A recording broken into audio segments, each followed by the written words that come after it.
guys like Sam Laporta and TJ Hawkinson, I'm not going there. But for the first time in a long time, Rich, I'm willing to draft the back end tight end ones, which I almost never do.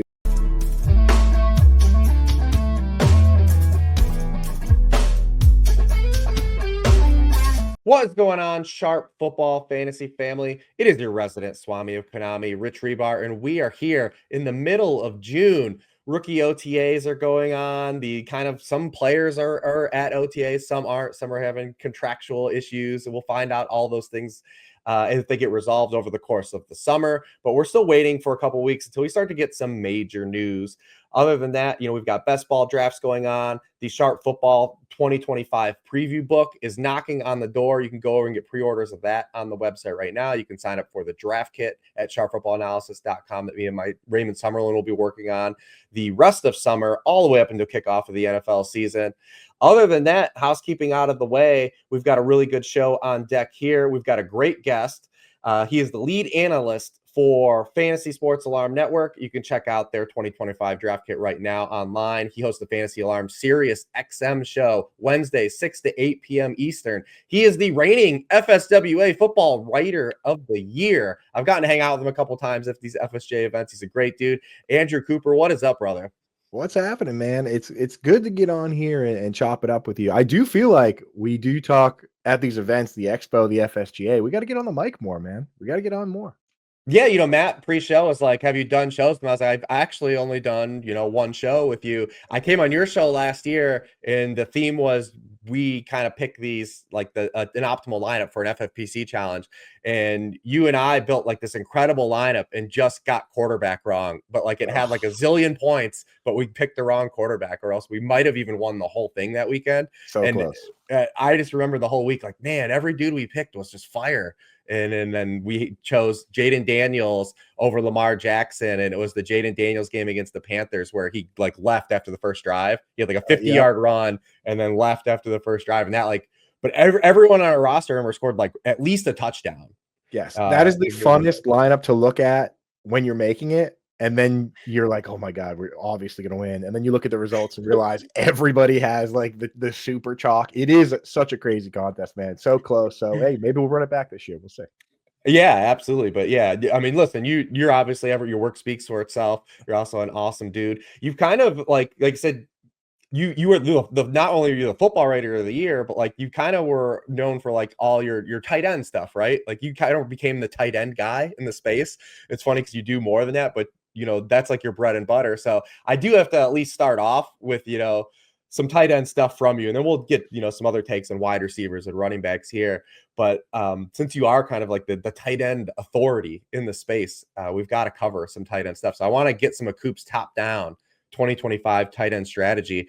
And we got to start at the top. This year is a very top heavy year. I mean, we've got huge ADPs on Brock Bowers, especially if you play an FFPC. Like Brock Bowers almost going as a top 3 pick. Trey McBride, you have a little bit gap to George Kittle. And then once George Kittle comes off the board, it is almost like a pretty barren wasteland. It's very flat. So I got to talk to you right now. Just what are we doing at the top?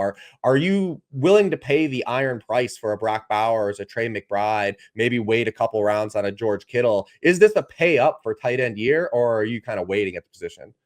Yeah, I'll tell you what, it is a different year for me than typical, because what I usually do is I say, okay, if you can get an elite stud at a value, at a discount, like then take him and then be happy, and then only worry about his bye week and his and injuries, and you don't have to roster 2. And if you don't get one, then I usually say wait, and we'll take 2 later. That's been the whole yin and yang tight end thing. I will say one thing about Brock Bowers just quickly is that we've actually never in full PPR, half PPR, or standard had a tight end with a first round ADP actually finish it as a top 12 flex player. And you can make arguments about positional scarcity or things like that, but it's never once happened. We've had guys that were drafted outside finish in the top 12. And in tight end premium like FFPC, 1 year Travis Kelce was a first round pick. He did finish in that top 12, but you're kind of trying to do something that doesn't really ever happen much. For me, when I look at those top 3, the value I like best right now is George Kittle. I think he's closer to that top tier than he is to the next group of guys. And when you look at historically, he's been a unicorn. He's been one of the few guys that can run fewer routes, but rip off huge chunk plays. Nobody has more than 18 40+ yard plays like he has in his career. And without Brandon Ayuk for a huge chunk of the season, no more Deebo Samuel. Basically, the floor for him is kind of to be the George Kittle we know and love, who's been great. But now the ceiling's a little bit higher because of the targets he can get with Ricky Parasol and Juwan Jennings. Also worth noting that offense uses so many guys that soak up snaps but not targets that it super highly consolidates those targets among the top guys. When you have Kyle Juszczyk and Luke Farrell, and in past years, guys like Eric Saubert and Charlie Warner. But one year, Charlie Warner and Kyle Juszczyk played 800 combined snaps and got 20 targets. Like that's how you know that the ball is going to go to the top few guys, right? So George Kittle, we're loving there. After that, though, I'm looking at the guys like Sam Laporta and TJ Hawkinson. I'm not going there, but for the first time in a long time, Rich, I'm willing to draft the back end tight end ones, which I almost never do because typically those are guys that like the previous year they benefited from injury or they're the third target on their team. Clearly, like Dallas Goedert is the quintessential guy that goes tight end 7 and has never finished better than tight end 7. But this year, I'm seeing so far early ADPs. Travis Kelce, you get him outside the top 100 sometimes. Mark Andrews, tight end 8. Evan Engram, tight end 9. David Njoku, tight end 12. Like, I'm not going to chase Johnny Smith from last year. You and I talked about that a bit on Twitter. I'm not going to go for the rookies probably at where Colston Loveland and Tyler Warner going. But hey, if I get a good deal on those guys, Evan Engram, Mark Andrews, Travis Kelce, yeah, I'm going to take it. And taking one of those guys doesn't mean you can't draft a second. You can still go yin and yang. So for the first time in a very long time, maybe I'm being tricked here, Rich, but I'm willing to go for the back end tight end 1, which you're not supposed to do. Yeah, I think what's interesting about the expensive tight ends this year is you talked about it, like the margin for error. I've never really been a all-in tight end guy early in these first round picks. Like Travis Kelce was special. You know, we had Gronk when he was special, but the margin for error is just so thin where these guys have to smash. Like the only range of outcomes where they really pay off that ADP is they have to deliver as basically, like you said, a top 12 flex player or a wide receiver 1, which is asking a lot, right? It's too much.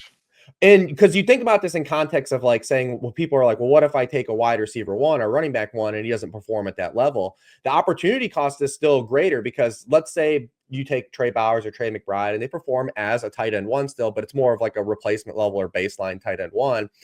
That functionality in your lineup in terms of cost versus like you brought up like the whole host of names, if those guys finish as tight end 1s is totally different and not as usable in your lineup, right? Because tight ends just don't score as many points as running backs and wide receivers. So if they're just giving you like okay-ish seasons and they're not complete bricks like in your lineup, but they're just operating as a regular tight end 1, that's not offering as much as advantage of saying, hey, like you took AJ Brown and AJ Brown is just like delivering replacement wide receiver value. That's still more functional in your lineup than a tight end baseline is basically what I'm saying. Because people always get the opportunity cost mixed up of like, well, of course you want all your players to smash in their optimal outcome that you're taking the first round or second round, you're shooting for upside. But the margin for error for these tight ends is just so small. Like even if they're just okay to good, and it's just not as good in your lineup as saying like, hey, even if this wide receiver wasn't as good as I picked, he still was useful in my lineup at a higher degree than a tight end. And that's what makes it so hard. And these two guys, particularly McBride and Kittle, aren't like very hard to tear down either. And that's kind of the worry, right? Bowers obviously has the elite target share, but what if the Raiders throw 100 fewer passers than they did last year? Like, what if this is more of a ball control team than it was last year and you don't have like all those routes run, right? McBride's big bugaboo so far is the touchdowns, right? Like you're taking a player that high and you know the volume's going to be there, but he has 6 receiving touchdowns through 3 years in the NFL. And if you go back to college, he never had more than 4 receiving touchdowns in a college season. And his last year at Colorado State, he had 1 touchdown and 90 catches. Like this is kind of an ongoing thing for Trey McBride. Yeah. So I could throw another bit of a curveball at McBride too. Because here's the thing. You have to think about these NFL teams, right? If you're the Kansas City Chiefs and you go, you go 15-1 and get to skip week 18 and get a bye week, then you're just going to try and keep doing what you've been doing, right? If you're a team like the Cardinals and you win 8 games and you miss the playoffs, you're going to ask yourself what we did wrong and how we can change it and how we can improve things, right? So if you have a quarterback and you go back and watch, and this guy everyone knows he takes off and scrambles a lot of the time, but he also is dumping the ball down at a crazy high level. This guy, Kyler Murray, was top 3 in passes in under 2 seconds among quarterbacks per fantasy points data suite, right? Like, so he's either just throwing the ball right away or he's scrambling around. So they're going to sit back this summer, Drew Petzing and the gang, and they're going to say, how do we get this guy through his reads? How do we get the ball to Marvin Harrison Jr., who we made a big investment in? How do we do that, right? And if Kyler Murray takes that step forward and he's doing the thing that Joe Burrow does, which is pass up on the low hanging fruit because he trusts the plays and he trusts T. Higgins and Jamar Chase to get open at the second level, then you're going to see more of those plays. And if you do see that, then you don't see 147 targets to Trey McBride while missing a game. He's only like 150 something target pace. So like there is a world where, and again, if you don't like Kyler Murray and you think he's just going to be the same guy, then it should be more of the same. But if you're the Cardinals, you're looking at what happened last year and you're saying, hey, we don't want to take what teams are giving us. We want to we want to do new things. So you do have to keep in mind, again, maybe that could lead to more touchdowns, but some of these teams are going to look at what they did last year and say that didn't work. We're going to need to do something different. So they could be looking at that in terms of dumping the ball down to the tight end a million times. And every fantasy analyst that you've seen this season has highlighted the misuse of Marvin Harrison in year one, I guess, if you want to label it that. And if we all know that, trust me, the people that work for the organization also know that, and they're going to work on trying to improve that. So outside of the top, like if we're going to be waiting on tight end a little bit, what are some of the things we look for typically to target from a tight end, whether it be like via landscape, like target pecking order, like what kind of things should gamers be looking for when they're selecting a tight end outside of just looking at the player himself? Of course, yeah. So I will say for the player himself, you want speed, because speed is honestly more important to the tight end position than other positions, because the targets are a lot of times are lower, right? So a guy that can break off 40 plus yard plays, which guys that run 4.5, 4.6 do at a much higher rate than guys that run 4.8. Go and look at Kyle Pitts' rookie year versus like a typical year for Jake Ferguson, who runs a 4.8. Like he could just do more with those targets, right? You want guys that are winning versus man to man, creating for themselves. Obviously breaking tackles and stuff like that's good. Mike Gesicki's never broken a tackle in his entire life, and that's why he's never really done it for it. You also want guys that play wide receiver, right? But you hit on the number one thing. You and I talked about this a bunch of times here, which is if you have a clear path to a top 2 target on the team without injury, that has by far been the easiest way to identify the opportunity we need. It's very rare for 3 players on the same team to all get 100 plus targets, right? Mm-hmm. And every top 5 tight end going back to Randy McMichael in 2003 has gotten either 10 plus touchdowns or 90 plus targets. All of them. How's that for a sample size, Rich? That's a big, that 20 plus we're hitting on that one. And yeah, that's a big dog, right? So it's like we're looking for and who's going to project 10 targets, 10 touchdowns for anybody? I'm not going to do that for anybody. So we need the targets, right? We need those 90 targets. How are you going to get it, right? And last year, the guy that if you use like Pro Football Focus stats, the guy that was 3rd on his team in targets and scored the most fantasy points was Rashad Bateman, and he was wide receiver 40. So like we need that top 2. After that, we're looking for high consolidation, right? How we got Jonnu Smith last year is the same thing as George Kittle. Alec Ingold playing a million snaps of fullback, Julian Hill doing Lord knows what out there, right? Like Durham Smythe. That's what you want, the high consolidation, because then one injury and your guy is the guy. So you can place those bets by kind of looking around and saying where the high consolidated teams and what happens if somebody gets hurt. Like I can give you an example this year. Clint Kubiak's going to come in and he's going to use the fullback. They drafted this guy, Robbie Oots, 270 pounds, has a mullet, right? Great fullback name. I can already hear the crowd. Oots, when he gets like the one carry he gets in the game. So like he comes in, that highly consolidates the targets. People are telling me Cooper Kupp's washed, he stinks, blah, blah. I'm like, well, what are you doing about it? Where's the ball going to go? JSN can only get so many targets. The wide receiver 3 is going to be off the field for a huge chunk of snaps for these fullbacks and these blocking tight ends.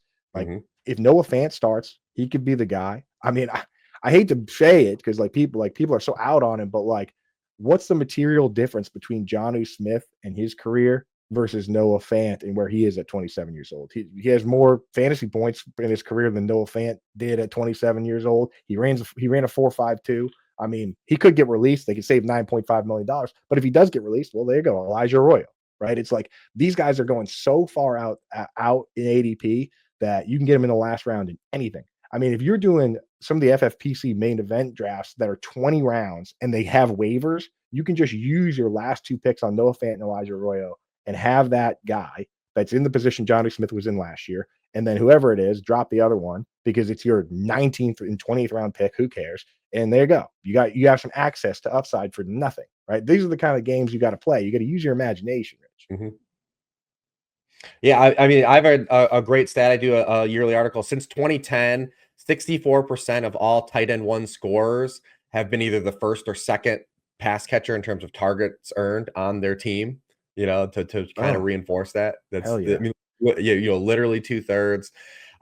There's been 55 tight ends that have been the first pass catcher on their team of that span, and 64% of those guys have finished as a tight end scorer. Like it's easy to kind of look at that, and because it's easy to take some of these situations that are bad, right?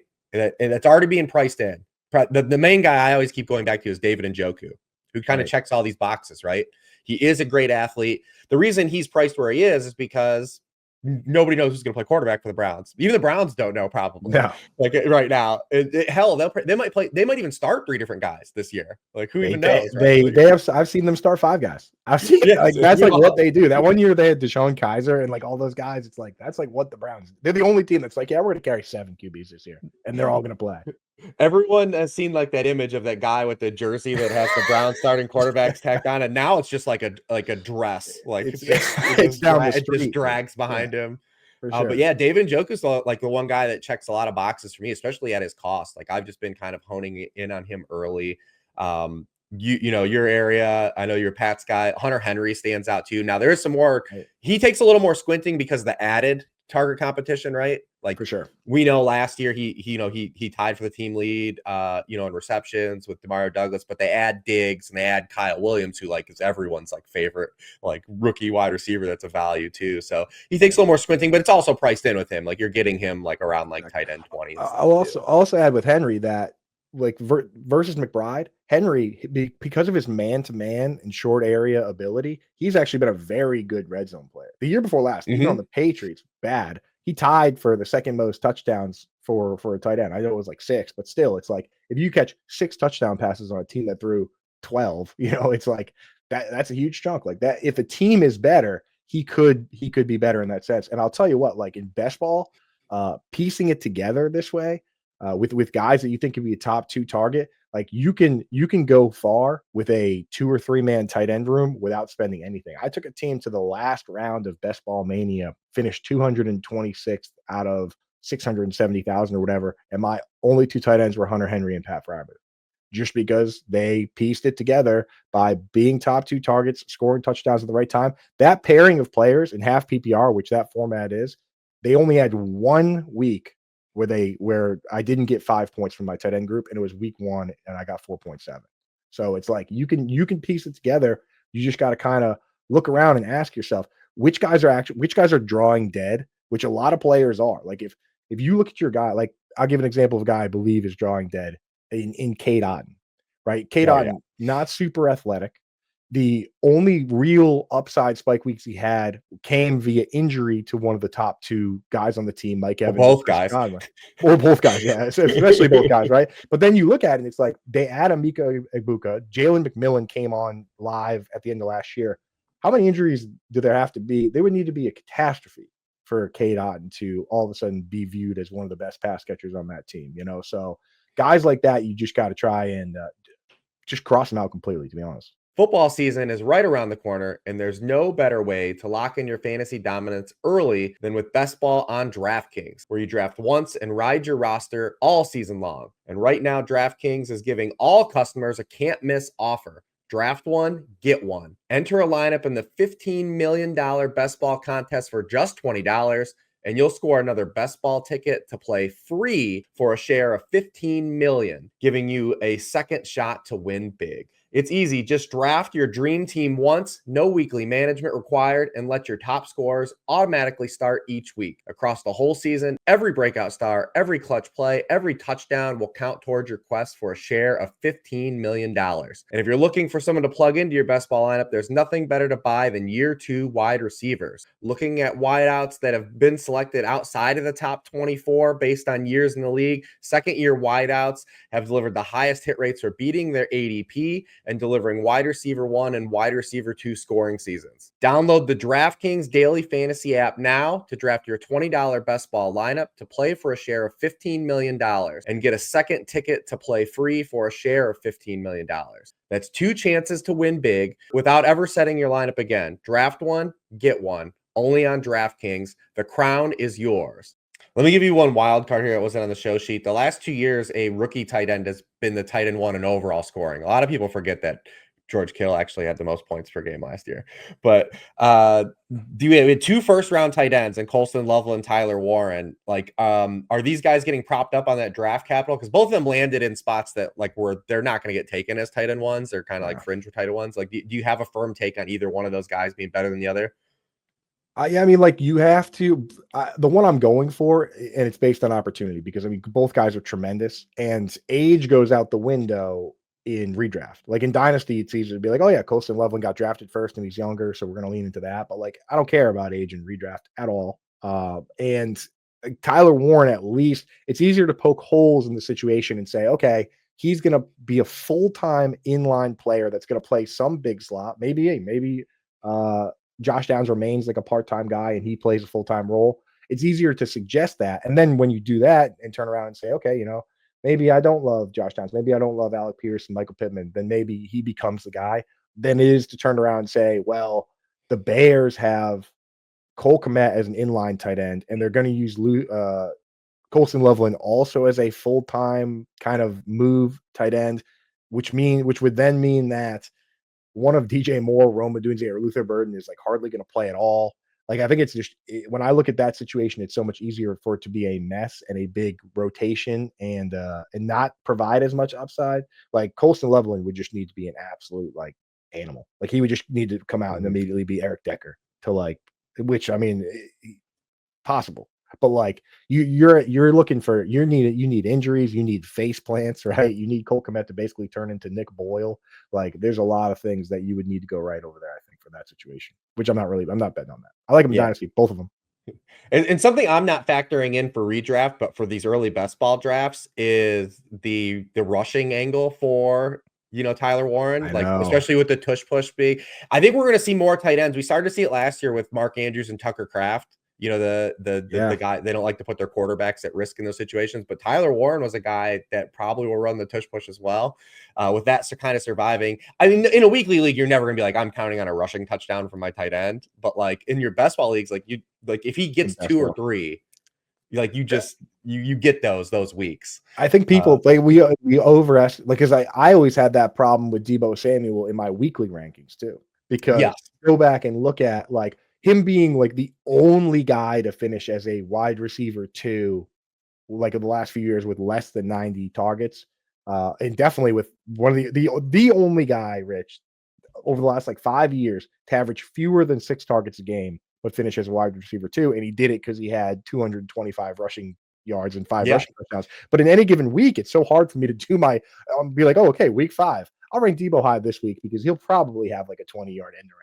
It's like it's so hard to do it in a weekly basis with those guys. So it's like like in best ball, you rank them much higher than you can in your weekly rankings because it's like same goes for Xavier Worthy for me and Jaden Reed and anybody who wouldn't be the only difference. I mean, there's so many through history where you go back and look at it. And it's like Curtis Samuel that 1 year on the Panthers, Chase Claypool that 1 year on the Steelers. These are wide receiver 3s that were only wide receiver 2s because they had sporadic rushing usage. Yeah, and it's funny because a lot of people think about best ball in the stance of like the old like volatility of like a guy gets me 40 and the next week he gets me 0. But best ball inherently makes like a floor-based players a lot better too, like archetypes that are more floor-based from a traditional sense in redraft, like slot wide receivers, receiving only backs, like your James Whites, right? Like James White was a better in a best ball player because you just got the weeks that he caught the 8 targets or the game script went in favor of him. But in a weekly league, you're always driving yourself crazy because you're like, is this the week the Pats are behind or like he's part of the game plan? And like you brought up Jaden Reed, and Josh Downs and Khalil Shakir, these guys that don't play in 1 to 2 wide receiver sets. And if the game script goes wrong or the team throws 20 passes, they're not even out there for enough allotment of snaps. In your weekly leagues, you're like, well, how do I get these guys right? Like a lot of people just misconstrue, like those positions get elevated in best ball too. Like even even some of these floor guys. Yeah, Jacoby Myers last year had a Yeah. game with 15 targets. Like, just sure, 15. He had games with 11. You know what I mean? It's like, that's not really a guy I love picking, especially kind of this year with maybe less targets. But you're right. It's like every once in a while, the game script just really will elevate every single player on the team. We saw it with the Bears last year. A couple of those games last year for the Bears, we looked at it and we're like, wow, Roma Dunze got 10 targets. And then you look around and you're like, everyone got 10 targets. They threw 58 times, so it is best ball is such a it is you could wrap your mind around best ball and it could go around the world 100 times. It's just it's so much strategy. I love it. I really do. Yeah. It's just it's a unique game too. It's not just playing traditional. You have to kind of wrap your head around some different scenarios, and the team building is completely different. Draft players you hate, draft players based on fear.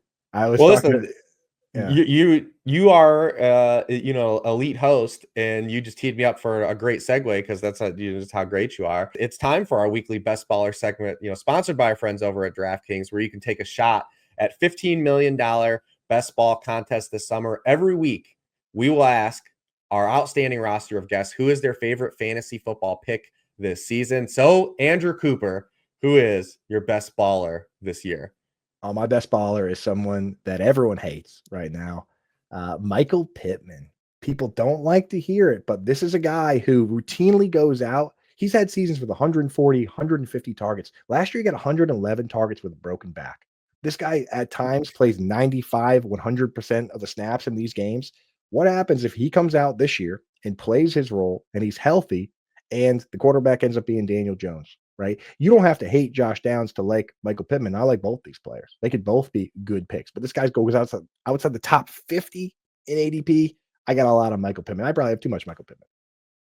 I like that shout. He fits that mold of what we talked about, right? He could be in a situation where you just buy the volume. And will there be like a 3-week stretch where maybe Michael Pittman has like 38 yards, 44 yards, 46 yards. And you're like, oh, you know what? I'm going to take him out of my lineup. He hasn't really been hitting. And then this is the week the targets turn into production. He has the 2-touchdown game. And you're like, oh, yeah. Best ball washes those sins away. I say with the touchdown dependent tight ends and players too, like washes away the sins of all those issues. So, not a problem for me. I love that. We're going to have 2 more segments here with Andrew Cooper touching on non-tight end stuff and some more fun things. So definitely check those out.